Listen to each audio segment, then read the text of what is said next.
ranqueando absolutamente todos os filmes que eu assisti esse mês pra vocês, com um pouquinho mais de calma e tranquilidade, colocando eles entre cinema, ótimo, bom, fraco, não. E vamos começar então com O Tarô da Morte.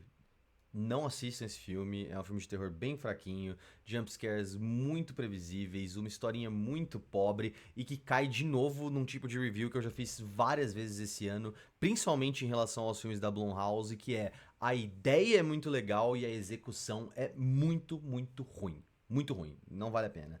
Segunda coisa que eu coloco na categoria não é Die Hard 2, o novo filme da Netflix com o Kevin Hart, que chama Duro de Atuar, mas poderia chamar Duro de Aturar 2, que acompanha ele ali na segunda entrada da franquia, tentando se tornar uma grande estrela de ação ao invés de um comediante. Já falei do outro filme do primeiro, que nos momentos em que o Kevin Hart tá ali um pouco mais vulnerabilizado e fazendo algumas piadas sobre as suas próprias limitações como ator e sobre como a sua carreira se desenrolou durante a vida dele, o filme até funciona e é legal, mas quando ele volta a fazer as coisas que ele sempre faz, que é ficar caindo, gritando, esperneando e fazendo algumas piadas bem ruinzinhas, que pelo contrário do que ele faz na carreira de stand-up dele, são fracas, porque o stand-up dele vai bem, esse filme também continua sendo péssimo, eu acho que não vale seu tempo. E em seguida a gente vai ter Ursinho Pooh Sangue Mel 2, que sim é melhor do que o primeiro, eu acho que eles conseguem expandir um pouquinho mais a história, mas eles continuam se levando muito a sério para um filme que deveria ser bem trashzeira, bem galhofa, e eu ainda acho que eles não exploram esses personagens da forma que eles deveriam explorar. Quando você pega personagens icônicos como o Ursinho Pooh e os outros bichos ali dessa história, você deveria pelo menos tentar utilizar as características deles de forma mais criativa, mesmo que seja dentro da parte da violência, da sanguinolência, de todos esses assassinatos que eles vão cometendo, porque você poderia substituir esses personagens com qualquer outro serial killer e seria basicamente o mesmo filme, sem grandes explorações da mitologia que eles tentaram, tipo, distorcer pra criar algo interessante dentro do filme ali, do gênero de terror. Aí a gente tem estreando na semana que vem já, então, o Meu Malvado Favorito 4, que vai acompanhar o Gru e a família dele numa nova vida. Ele agora tem uma criança pequena e ele tá trabalhando pra Liga dos Vilões, aonde ele tá aprendendo outros vilões também, e depois de prender um ex-rival dele da época de escola, na escolinha onde eles aprendiam a ser vilões, esse cara acaba fugindo da cadeia e ele promete vingança contra o Gru e a família inteira dele, fazendo com que eles tenham que se esconder então numa cidade refúgio ali oferecida pela empresa, onde eles têm que assumir novas identidades, começar em novas aulas, novas escolas, todo mundo tem que interpretar um papel novo enquanto tenta ali resolver esse grande problema, e os Minions vão ser treinados por essa liga, já que eles não podem ficar com o Gru, para poder fazer missões separadas dele.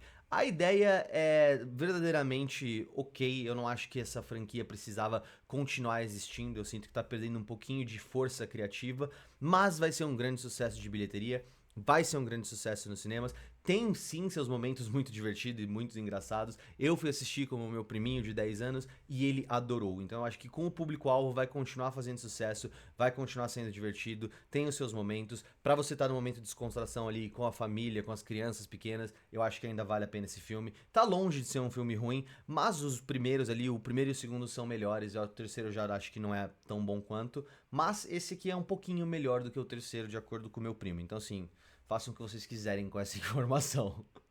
E então vamos pra Tudo em Família, onde a gente vai ter o Zac Efron, Nicole Kidman e a Joey King num filme muito parecido com aquele A Ideia de Você lá do Prime Video, onde tem uma pessoa extremamente famosa que se apaixona por uma pessoa comum. Aqui a gente acompanha o Chris Cole, que é um grande astro de Hollywood, que acaba se envolvendo com a mãe da sua assistente, que acaba ali ajudando ele a se encontrar como pessoa, como criador, como artista. É um filme que é meio bizarro porque parece que duas pessoas escreveram esse filme, uma delas era um roteirista extremamente competente e a outra pessoa era um roteirista completamente incompetente que não faz a menor ideia do que tá fazendo. E isso é muito bizarro porque tem alguns momentos desse filme que eu achei verdadeiramente geniais, eu achei o humor impecável, eu dei muita risada e principalmente nos momentos em que a avó ali, a Kathy Bates, fantástica como sempre, aparece, ela traz algumas reflexões, algumas perspectivas sobre a vida, fala um pouco sobre filosofia, sobre aceitação, sobre luto, sobre processar as emoções, sobre empatia, que são verdadeiramente profundas e eu achei geniais. Mas vários outros momentos do filme são horríveis, dá vergonha alheia, mas não é um filme péssimo pra você passar um domingo à noite aí, um final de semana, uma tardezinha chuvosa. Eu ainda acho que vale entretenimento. Gosto um pouquinho mais, assim, acho mais coeso como um filme o que a gente viu ali do Prime Video de Uma Ideia de Você, mas esse aqui tem momentos muito melhores, mas também momentos muito piores. Colocando um pouquinho na frente ali de Meu Malvado Favorito 4, a gente tem outra estreia da Netflix, que foi Ultraman Rising, que é uma entrada muito tranquila na franquia pra quem não acompanha esse personagem, pra quem não entende nada da mitologia dele, e vai ver um dos Ultramans passando o bastão pro seu filho, e é basicamente uma jornada sobre encontrar a si mesmo e entender os seus pais, sobre ser um adulto, sobre paternidade. É muito tranquilo, você não precisa saber muita coisa do que já aconteceu pra trás, a ação é muito legal, a cenas de combate, toda a iluminação, toda a parte de... as cores são muito vibrantes, o humor é muito gostoso, eu acho que é um bom filme, eu não acho que ele é extraordinário, e ele tem, assim, uma distinção visual do que a gente tem visto recentemente, o que é muito legal, porque muitos filmes animados têm tido personalidades muito distintas, e esse é um deles. Eu acho esse filme legal, eu acho que ele se enrola um pouquinho no que ele tenta transmitir pra gente dessa mensagem de entender os nossos pais, de assumir responsabilidades, mas no geral é um filme divertido, bem competente. Se você vai assistir sozinho ou com a família, eu acho que esse aqui vale a pena. Aí a gente teve também Alerta de Gatilho da Netflix, o novo filme da Jessica Alba, que honestamente é muito fraquinho, muito clichê, muito previsível, as coreografias não são tão legais, as ideias do filme não são originais e as linhas de diálogo são sofríveis. Você já viu muitas vezes isso acontecer, muitas vezes isso ser dito, parece só mais um pra você ter ali na filmografia da Netflix, um por semana pra você ter uma distração, e é uma pena porque a Jessica Alba já foi uma artista, né, uma atriz que esteve em bons filmes de ação, que já foi competente, mas ela entrega uma performance assim completamente cansada, parece que ela tá ali só pra pegar o cheque dela, e eu espero que ela tenha pego um cheque decente, porque esse é o único motivo pelo qual eu vejo ela aceitando fazer um filme desse nível.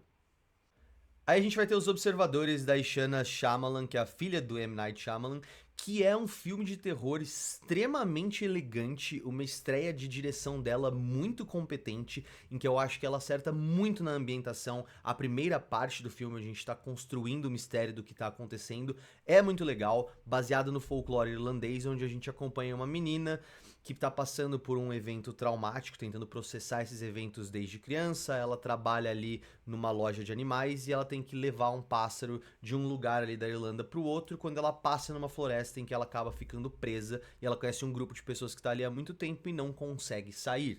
A atuação da Dakota Fanning nesse filme é muito legal, eu acho que os outros personagens são meio pobres, tá? Pouco desenvolvidos, e as atuações são bem fraquinhas. Tem alguns momentos de diálogo, de novo, que assim, são risíveis, você tem vergonha alheia, porque ninguém se comunica daquele jeito, ninguém fala daquele jeito, mas a construção de mundo é muito legal. Eu acho que ela, como diretora, não é uma nepo baby que tá lá só porque é filha do cara, ela tem uma personalidade, eu vejo muito potencial no que ela tá criando, mas quando ela tenta entrar nessas coisas de suprir as expectativas que as pessoas têm dela, de entrar meio que na vibe do que o pai dela criou, de colocar plot twists, de fazer algo mirabolante, eu acho que ela acaba se perdendo, e tem alguns momentos do filme em que ela não sabe como concluir a ideia que ela teve, né, toda desse folclore, toda essa tensão, e cai numa coisa muito expositiva, onde é verdadeiramente 15 minutos dela te explicando exatamente o que aconteceu, o que vai acontecer, pra onde o filme tá indo, e o filme não acaba aí, e a tensão se perde por inteiro, você fica completamente desinteressado do que vai acontecer,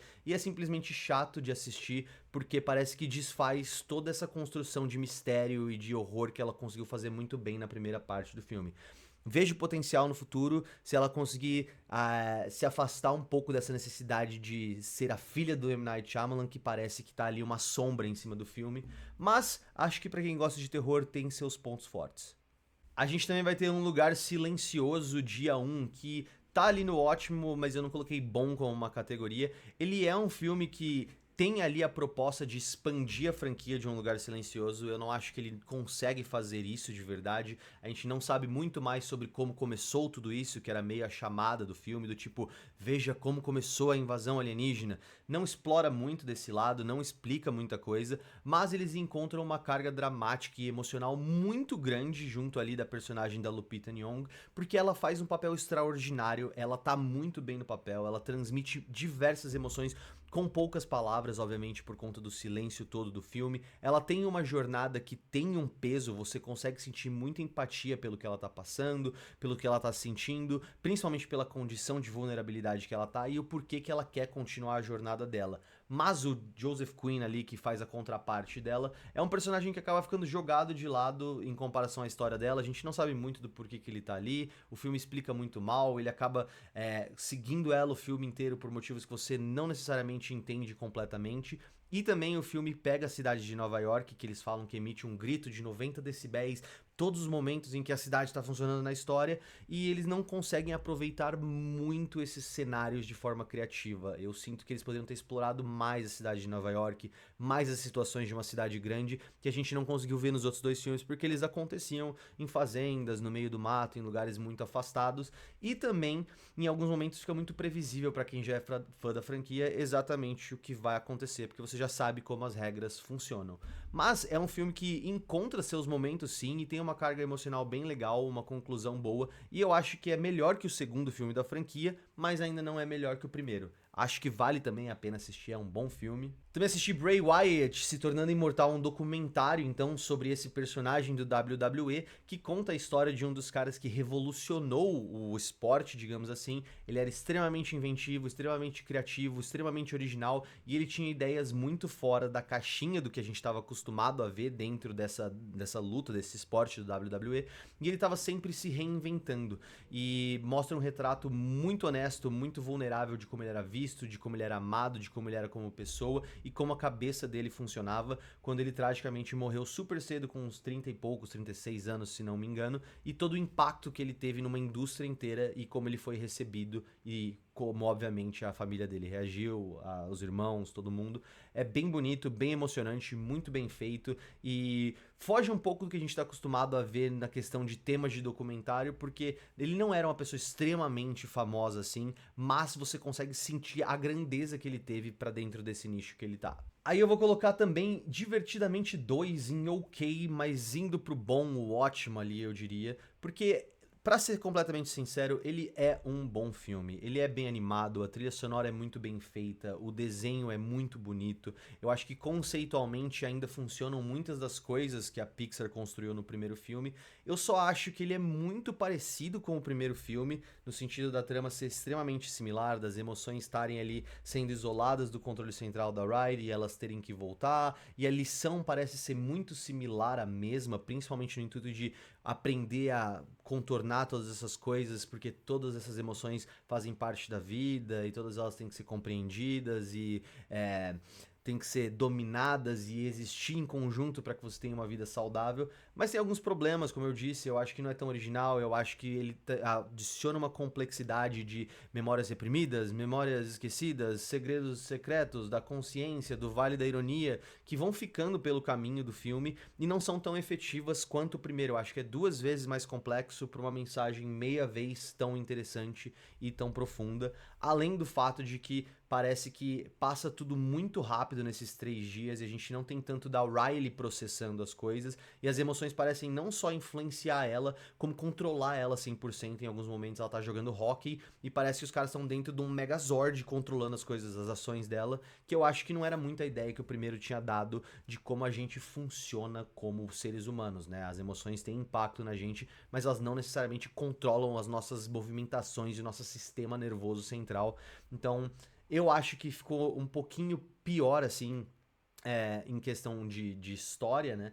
Mas como parte técnica na direção, na trilha sonora, eu acho que funciona bastante. Teve algumas coisas que eu não gostei, já fiz vários comentários, tá lá no meu Letterboxd um pouquinho mais aprofundado, mas não é um filme ruim, vai bater o bilhão, é um filme que divertiu muitas pessoas, principalmente a parte da ansiedade é muito legal, você vê a representação de como eles conseguiram fazer aquela crise de ansiedade, que pra mim é a melhor parte do filme, junto com a cena de abertura onde a Riley tá jogando hockey e a gente vê as ações interagindo dentro de um único momento, como tudo aquilo pode influenciar uma pessoa. Então tem seus momentos, mas eu não achei extraordinário como o primeiro, eu ainda acho perfeito. Aí logo em seguida eu tenho Não Espere Muito do Fim do Mundo. Esse é um filme bem difícil de recomendar, ele entra naquela categoria de slow cinema, de cinema lento, e vai basicamente fazer um comentário sociopolítico, cultural do povo romeno, desde fazendo uma paródia, uma ironia ali do Andrew Tate, da visão de macho alfa, o red pill que ele tem, até você fazendo realmente comentários sobre a corrupção, o sistema político e como são a vida dessas pessoas lá na Romênia. Ele é um filme longo, ele é um filme que tem 3 horas, ele é um filme que foi muito bem recebido pela crítica, e ele basicamente acompanha uma menina que então ela faz vídeos de segurança para empresas, então ela entrevista pessoas que tiveram acidentes de trabalho para poder juntar eles no final e fazer uma grande propaganda corporativista, digamos assim. Ela vai entrevistando para ver quais eles vão escolher para fazer essa propaganda, e no meio tempo ela vai fazendo vídeos na internet parodiando o Andrew Tate para encontrar uma forma de escapismo de um trabalho que ela não liga, que ela ganha muito mal, em que quase é impossível sobreviver com o que ela faz, ao mesmo tempo em que passa verdadeiramente um outro filme romeno de 1971, se não me engano, interpolado nesse filme, entrelaçando a história e os paralelos que vai acontecendo. Então é mais aquele filme pra, sabe, renovar a sua carteirinha de cinéfilo do que qualquer outra coisa. Eu acho que é um filme difícil de recomendar, eu acho que vale a experiência se você tem esse interesse. E a crítica, a mensagem dele é bem poderosa no final, mas eu não assistiria esse filme de novo. Eu acho ele um bom filme, mas eu não vou revisitar ele. Bom, aí a gente tem a Primeira Profecia, que é o meu filme favorito de terror até agora. Eu acho ele muito bem gravado, acho a direção extremamente competente. A Nell Tiger-Free faz um trabalho ótimo como a protagonista, e a gente vai acompanhar uma noviça indo e fazer seus votos para se tornar uma freira finalmente. E a gente tem um pouquinho desse lado diferente, que é ela contemplando o que ela tá deixando para trás para poder seguir essa vida dentro da igreja.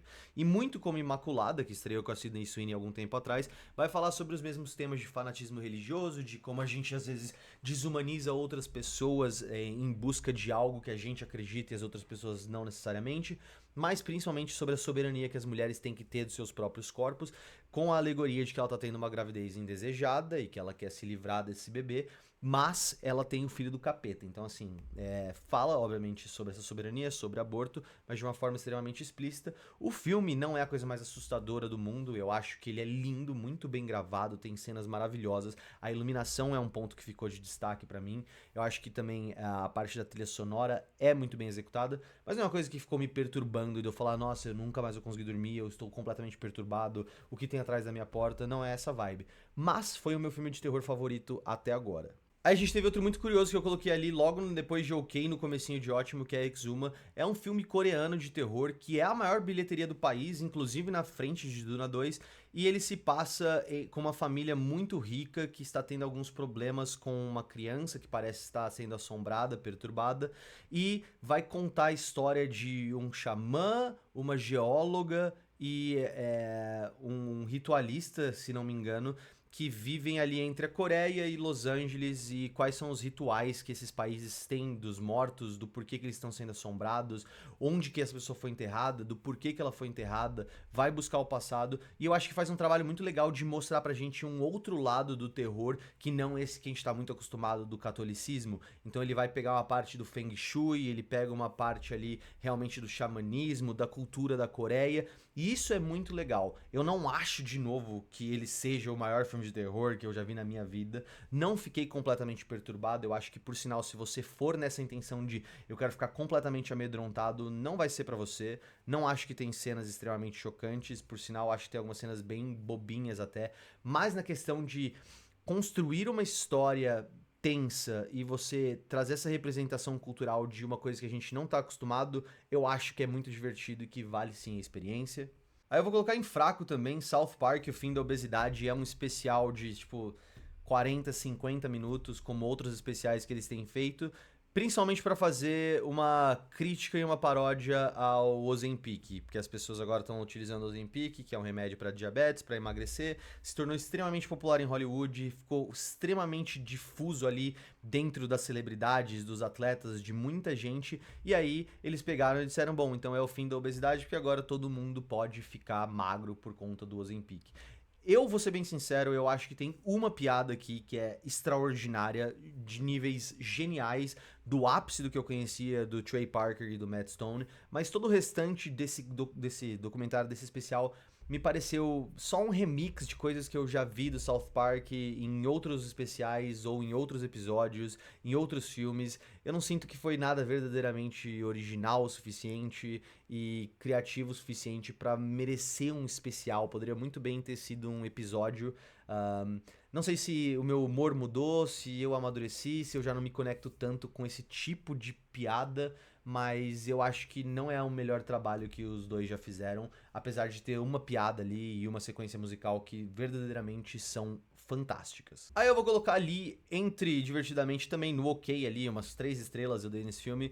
Bad Boys 2, eu acho que ele tem seus momentos, mas ele não é tão interessante quanto o primeiro. Eu acho que a adição da irmã do Marcos ali, de certa forma, acaba afastando o que eu gosto muito dessa franquia, que é os dois ali interagindo e o salto que a gente teve de mudança comportamental ali, dele simplesmente querer abandonar tudo e se aposentar, e não fez tanto sentido pra mim como o primeiro. Eu acho que o primeiro é um pouquinho mais coeso, um pouquinho mais divertido, um pouquinho mais engraçado. Eu gosto um pouco mais das piadas, das situações. E é por isso que eu vou colocar já aqui também o Bad Boys que eu reassisti.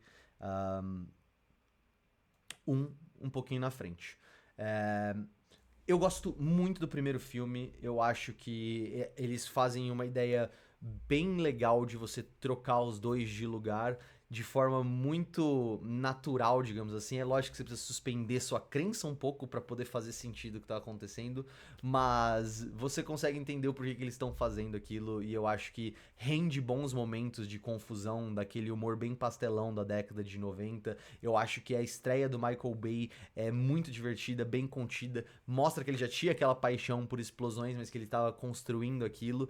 E o Will Smith e o Martin Lawrence simplesmente têm uma química fantástica nesse filme, que é simplesmente carregada pelo jeito que eles interagem um com o outro. As cenas de ação, de novo, acho que são piores um pouquinho do que a do 2, mas são gostosas de assistir, tipo, são divertidas e eu gosto um pouquinho mais do primeiro, é isso. Aí eu vou colocar em ótimo um que eu acho que é um terror chamado Low Life, que tá de graça no Tubi, e você pode encontrar na internet, que me surpreendeu muito por conta do orçamento baixíssimo e de eu não saber absolutamente nada sobre esse filme, ficar completamente surpreso com o que eles conseguiram criar. É um slasher onde uma família vai para um lugar afastado fazer sua tradição de estar sempre no acampamento uma vez por ano, e aí eles encontram dois forasteiros ali, duas pessoas locais na verdade, que são meio macabras, e a história se desenrola daí quando eles começam a ser importunados por essas pessoas. Eu não vou falar mais porque eu acho que se você for nesse filme sem saber absolutamente nada, sabendo o mínimo que você puder, você vai se divertir bastante. Tem alguns momentos muito fodas, muito sangrentos, muito violentos.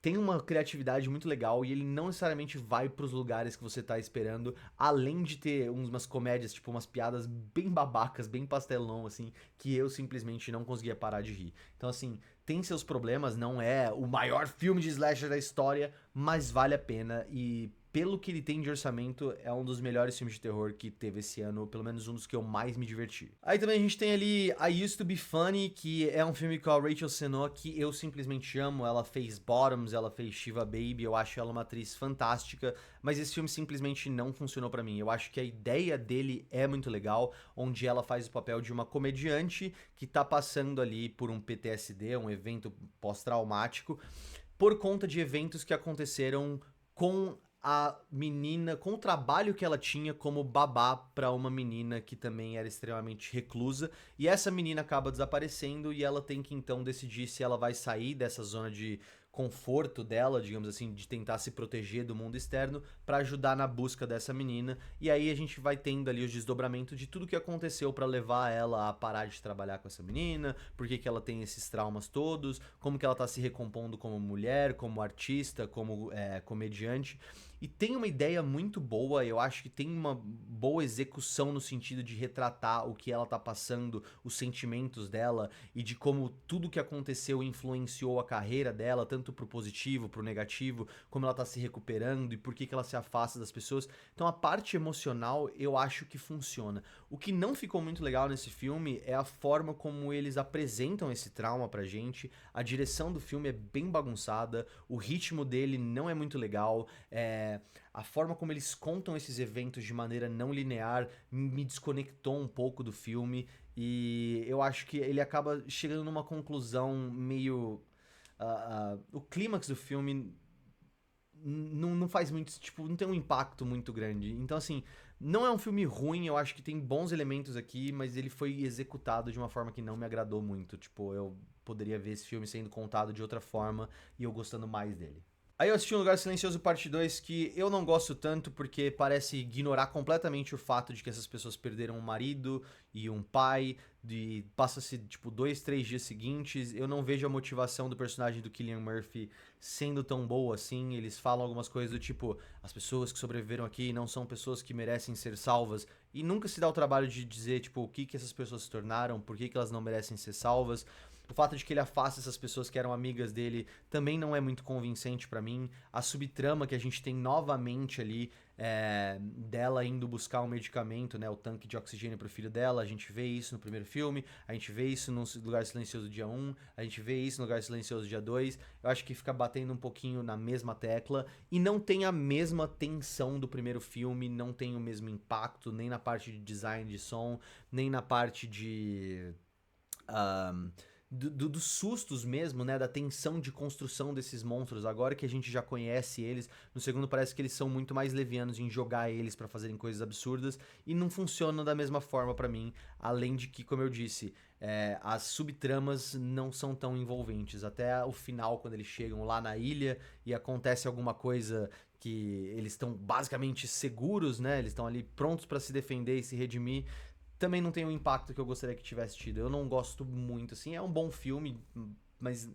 Aí eu também assisti Variações de um Tema, que é ali um curta-metragem, uma prova de conceito de um filme maior que eles vão provavelmente produzir, de um casal que começa a se dividir no sentido de o marido vira 2 maridos, a mulher vira 2 mulheres, e aí depois viram 3, depois viram 4, e basicamente cada um deles fica sendo chamado por um número, e é um comentário sobre como a gente vai se separando, como a gente vai se afastando, como somos diferentes versões de nós mesmos. Tem 7 minutos e pelo que eu entendi, esse filme foi aprovado pra ir pra frente e se tornar um longo eventualmente, mas eu não consigo entender conceitualmente o que eles vão fazer com essa história, porque é extremamente desinteressante. Tipo, você não consegue ligar muito pra aqueles personagens e pelos problemas que eles estão passando, e é um terror meio, tipo, corporal, assim, no estilo Brandon Cronenberg, que até dá uma revitalizada num certo momento desse curta, mas como ideia, sabe, como história, eu não consigo ver isso funcionando desse jeito que eles colocaram. Então, provavelmente para fazer um script de verdade, para fazer um longa-metragem, eles vão ter que adicionar muito contexto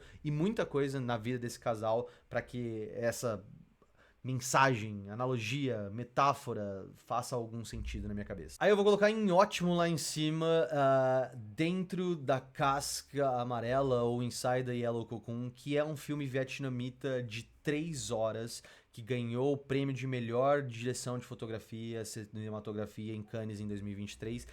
Ele é um filme lindo, maravilhoso e merece todas as premiações que recebeu em questão de fotografia, porque verdadeiramente é algo especial que eu acho que se você é uma pessoa que gosta de filmes bonitos, você tem que assistir. Tem algumas das cenas mais bonitas que eu já vi no cinema e eu não estou sendo hiperbólico, é verdade. Tanto na parte de enquadramento, quanto na parte de movimentação de câmera, quanto na parte de iluminação.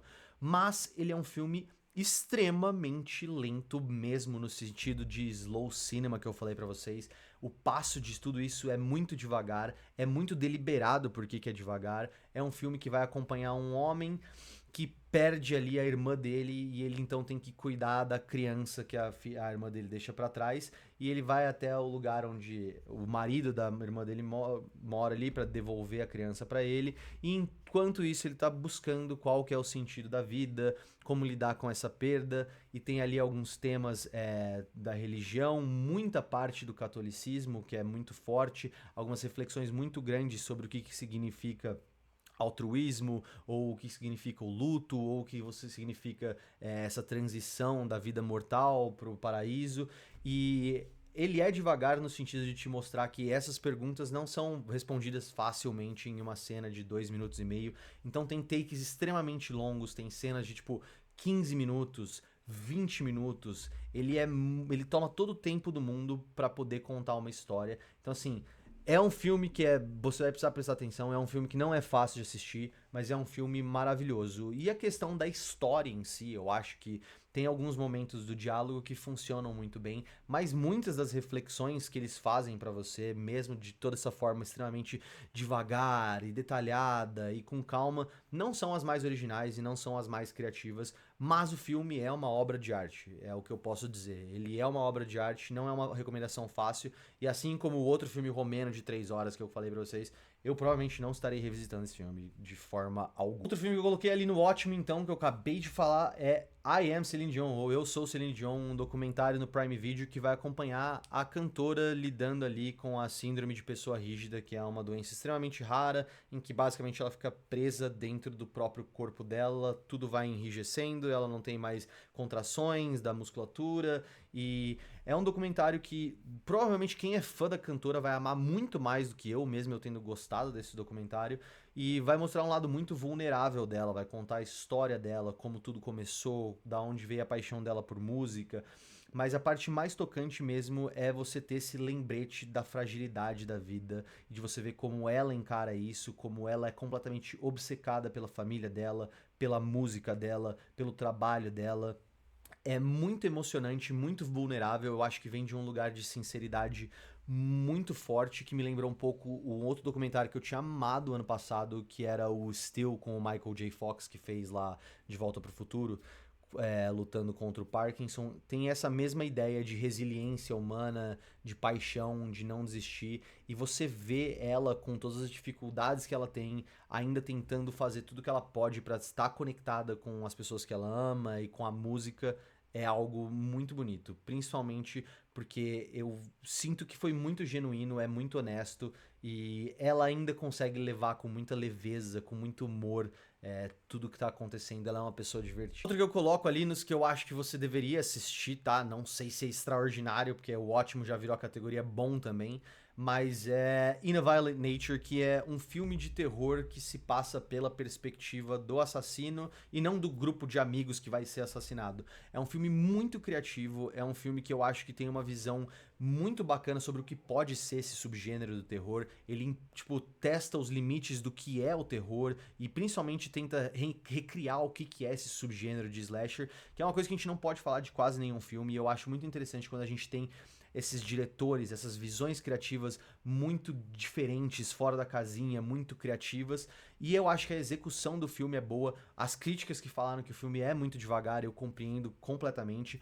mas é um filme que, se você fosse seguir o Jason na velocidade que o Jason anda atrás das pessoas, ia ser um filme devagar. Falaram que é um filme muito impessoal, que não tem muita emoção, não tem construção de tensão através ali da trilha sonora.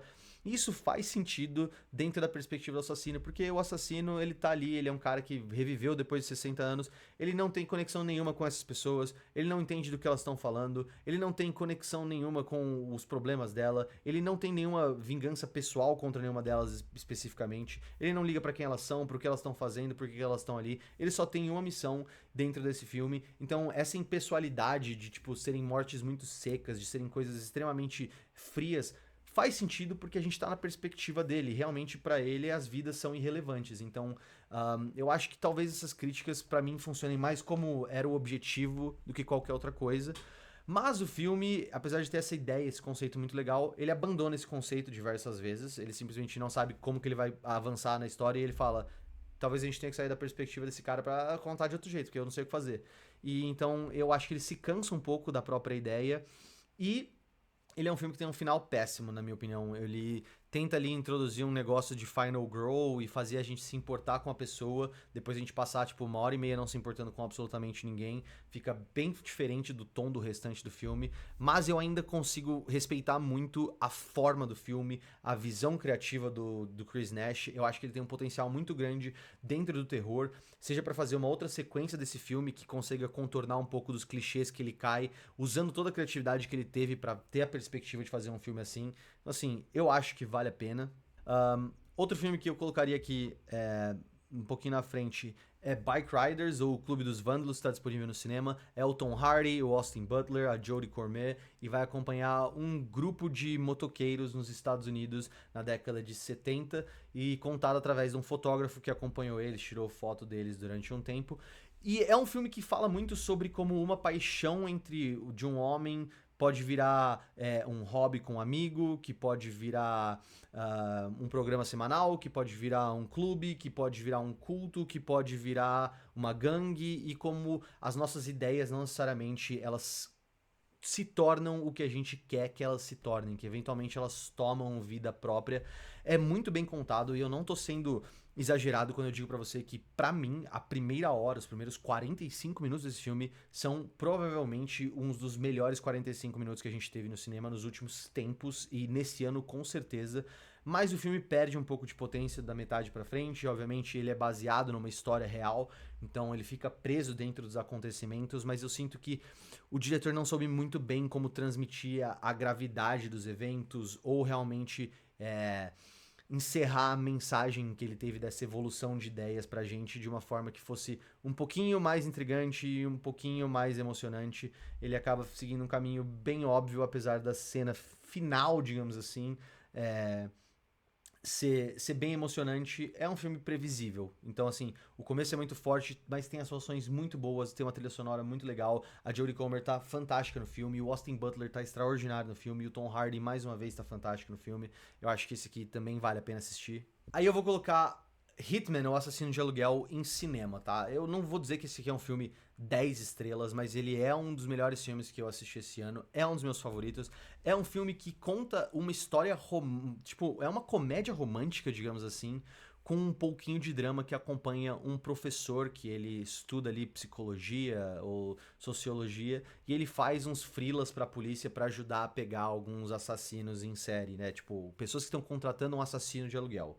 E ele vai desenhar o perfil desses assassinos de aluguel para convencer as pessoas a contratarem essas pessoas e serem pegas em flagrantes, até o dia que a pessoa que interpreta esse assassino de aluguel não pode aparecer, e ele tem que fazer esse papel de assassino e começar a prender as pessoas. E ele descobre que ele é muito bom nisso, e ele vai criando diversas personas, até que uma dessas personas que ele cria conhece uma mulher que ele decide não colocar ela na cilada de, tipo, falar, mata meu marido pra mim. Ele, tipo, faz uma persuasão ali pra ela se afastar dessa ideia, e ele meio que salva a vida dela, e ele começa a ter um relacionamento com ela, mas ele já tinha inventado que ele era esse assassino de aluguel. E aí ele vive uma vida dupla entre ser essa pessoa que ele criou, ser um professor, e é uma comédia romântica que não vai para os lugares que você espera. O Richard Linklater é simplesmente um dos melhores roteiristas de todos os tempos. O humor é muito bom, os diálogos são muito bons, as construções de personagens são fantásticas. Eu acho esse filme extremamente divertido e um dos imperdíveis desse ano, pra ser sincero. Outro que eu vou colocar ali que tá um pouquinho mais de ótimo, ou talvez estaria aqui na frente do ótimo, estaria na frente do ótimo pra mim, é o documentário do Roger Federer dos últimos 12 dias da carreira dele. Eu tenho um apego muito grande ao Federer como atleta, eu tenho memórias muito alegres e muito vívidas de assistir os jogos dele junto com a minha mãe. Então, assim, só de ter essas lembranças de toda a alegria e desses momentos que eu tinha assistindo tênis com a minha mãe já me trazem uma emoção muito forte associada a ele. Mas é muito legal você ver que ele, como atleta, transformou todas as pessoas que eram rivais dele em amigos, né? E tem um momento no documentário que ele fala que tudo que ele queria era jogar tênis e estar com os amigos dele, que nunca era pra ter sido tudo que realmente foi. E eu acho que ele encerra a carreira dele desse jeito, num torneio que ele cria, homenageando os tenistas que ele amava, rodeado de amigos dele, pessoas que admiravam ele, simplesmente jogando tênis por uma coisa que talvez não fosse o maior prêmio ou o maior prestígio da vida dele, mas rodeado das pessoas que ele gostava. É um documentário que mostra muito das rivalidades dele, como ele levava essas rivalidades dentro e fora de quadra, como que ele mudou o clima dentro dos vestiários de ser uma coisa de menos inimizade, de como ele se comportava, de como ele viu a carreira dele, de como a família dele estava acompanhando esses últimos tempos dele e por que que ele decidiu parar de jogar tênis, de você ver como que o maior atleta, né, os maiores atletas do esporte falavam dele com tanta admiração e respeito, como se ele fosse o próprio tênis, como se ele fosse a encarnação do esporte, e você ao mesmo tempo vê a vulnerabilidade dele dizendo do porquê que ele não consegue mais jogar, de como ele fica triste, de como a percepção da família dele sobre os esforços dele, de terem medo dele se machucar, de ele não estar mais jogando na melhor que ele podia. Então, assim, é um documentário bem rico, bem completo. Provavelmente as pessoas não vão ter a mesma reação emocional que eu tive a esse documentário, mas eu achei ele simplesmente extraordinário e eu acho que vale seu tempo. Aí lá em cinema, uma das indicações de vocês, seguidores, foi Good Time, dos irmãos Safdie. Vai acompanhar dois irmãos que têm uma relação muito próxima. Um deles tem ali uma deficiência intelectual e ele tá passando por um tratamento psicológico para poder aprender a lidar melhor com a raiva dele, com os sentimentos dele, para conviver melhor com a família dele. E a gente tem um outro irmão interpretado ali então pelo Robert Pattinson, que é um cara que simplesmente sempre fez qualquer coisa que fosse necessária para conseguir se virar na vida. Ele é um sobrevivente, ele é alguém que é extremamente manipulador, muito carismático, muito inteligente, consegue tudo o que ele quer. E ele decide levar o irmão dele junto com ele para fazer um assalto a um banco que a princípio dá certo, mas eventualmente eles são pegos e o irmão dele vai preso. E o filme inteiro é tentando ele então resgatar o irmão dele. Começa com ele tentando pagar a fiança do irmão dele, aí o irmão dele sofre um acidente, ele tentando tirar o irmão dele do hospital, depois tirar o irmão dele da condenação. E é basicamente uma perseguição de uma noite inteira dele tentando corrigir a cagada que ele fez, mas é um filme muito tenso, muito desconfortável, tem close-ups constantes, tipo, é muito próximo dos personagens, você tá o tempo inteiro ali numa sensação de claustrofobia. Se você já assistiu Joias Brutas, que é o outro filme dos irmãos Safdie, você sabe exatamente do que eu tô falando. É aquele filme pra você ficar angustiado. O personagem do Robert Pattinson faz várias coisas muito moralmente questionáveis, mas tudo em nome do amor. Eu acho que, tipo assim, você fica tão próximo do que tá acontecendo, dos horrores do que tá rolando ali, que você não consegue ver a mensagem maior que os irmãos querem passar nesse filme até a cena final. E eu achei verdadeiramente genial. Eu acho que esse é imperdível, não é desse ano, mas assim, não sei porque eu não tinha assistido, obrigado pela recomendação. Ainda ali, agora eu vou colocar em cinema. Eu vou dar um spoiler pra vocês. Pra mim, How to Have Sex é um dos melhores filmes que eu assisti esse ano. É um filme muito desconfortável, é um filme que vai explorar o que são pressões sociais, mas principalmente o significado de consentimento nos tempos modernos. É um filme indigesto. Várias pessoas que eu recomendei esse filme falaram pra mim que amaram o filme, mas que é um filme que deixou as pessoas mal. É um filme que, se você tem certos gatilhos, pode ser que você se sinta talvez melhor não assistir esse filme, mas eu gosto muito da forma como eles abordaram esse tema. Eu gosto muito das personagens, eu acho que elas são muito reais, eu acho que são pessoas que você talvez já tenha conhecido na sua vida, tanto as amigas que são muito boas, tanto as amigas que são muito ruins, tanto quanto os caras que essas meninas se relacionam, ou as relações que esses homens têm entre si, de tipo, ficar passando pano um pro outro, ou de uma pessoa extremamente invejosa, ou de ficar zoando e fazendo bullying. Eu acho que tem um retrato muito forte do que é a juventude, do que são essas pressões sociais e do que levam essas situações a acontecerem dentro do contexto que a gente tem de tipo, vão ser as melhores férias das nossas vidas, então vamos beber tudo, vamos fazer tudo, vamos usar tudo, vamos fazer sexo. E o filme deixa muito claro que tudo parece ser muito divertido e tudo parece ser impecável e todo mundo tá pronto a fazer tudo até o momento em que alguém se machuca. E esse tipo de machucado tem consequências muito severas pro resto da vida. Tem pessoas que não voltam disso.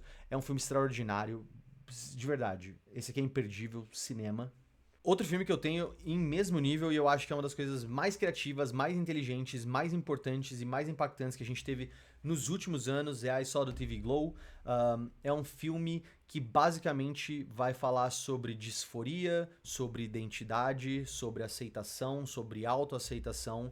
E obviamente ele tem ali muitos subtextos, tá? São muito óbvios, apesar de serem subtextos, sobre disforia de gênero, sobre pessoas trans, e ele vai acompanhar duas pessoas, dois amigos que têm uma obsessão em comum por um show de televisão da década de tipo 90. Pensa naquele estilo Goosebumps, Coragem o Cão Covarde, aquelas coisas tipo Nick at Night assim. E eles começam a perceber que talvez os paralelos que existem entre esses personagens do show e as pessoas que eles são sejam maiores do que eles estão imaginando. E é um filme muito bonito, muito inteligente. Eu não tô brincando, se você realmente parar pra observar todas as formas que foram compostas as cenas, tudo que tem no mise-en-scène, todos os enquadramentos, toda a parte de iluminação, todos os paralelos e alegorias que começam a existir dentro da vida dessas duas pessoas e dentro da vida dos personagens, ou como eles se afastam quando eles se juntam. É tudo muito metodicamente pensado, um dos filmes mais desesperadores e mais bonitos que você vai assistir esse ano. E mesmo que você não consiga se conectar com a mensagem, obviamente, de você fazer uma transição, de você ser uma pessoa transgênero ou dessa parte de disforia de gênero, você com certeza consegue sentir empatia pela mensagem geral de que muitas vezes você ainda não é a pessoa que você gostaria de ser, você não é a versão sua que você acredita que você deveria ser e que você tá talvez se segurando ou se mantendo naquela posição pra agradar umas pessoas que não necessariamente você precisa agradar.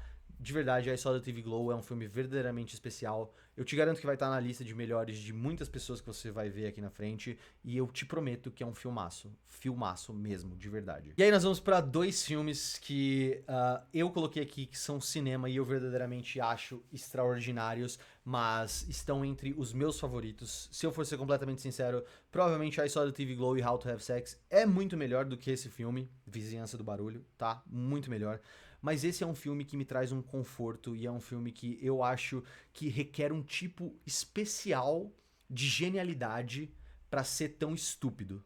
Tipo, você precisa ser um tipo diferente de inteligente pra conseguir criar algo tão babaca, mas que ao mesmo tempo seja tão incisivo nos comentários e tão inteligente nas críticas que ele faz, quanto os filmes cujo ele faz paródia. Então, tipo, se você pegar Boys in the Hood ou Do the Right Thing, ou todos esses filmes da década ali de 80, de 90, do Spike Lee, dessa galera que tava falando sobre como era ser uma pessoa negra nos Estados Unidos e crescer numa periferia e você ser abusado e sofrer preconceito e toda a violência policial. Todos esses filmes levavam muito a sério esses tópicos e eles conseguiam transmitir essa mensagem de um jeito que eu acredito que Vizinhança do Barulho consiga também manter ainda a mesma crítica, mas através do humor, através da ironia, através do sarcasmo, através dele pegar esses conceitos e extrapolar eles a níveis completamente imbecis, obviamente, mas é um filme que eu acho que faz ali os irmãos Wayans estarem na posição que eles estão hoje, porque eu verdadeiramente acho que é muito engraçado, eu acho que é muito inteligente e eu acho que é completamente idiota se faz algum sentido pra vocês. É um tipo de genialidade diferente, entendeu?